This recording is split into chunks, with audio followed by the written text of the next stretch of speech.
Okay.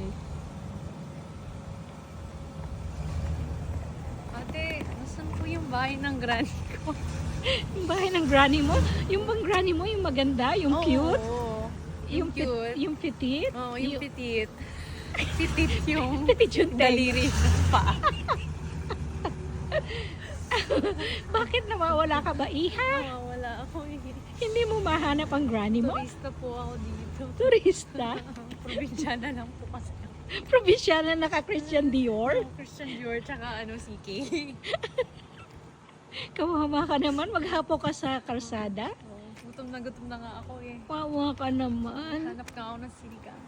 Ano bang gusto mong kainin? Sinigang. Gusto mo ng sinigang? Oo. Ay parang yung granny mo, sabi niya magluluto siyang sinigang. Eh sige, puntahan natin ang granny mo. Sige. Kilala ko yun, ang ganda nga nun. Oo, maganda nga siya. Kagandahan. Yun nga nang medyo,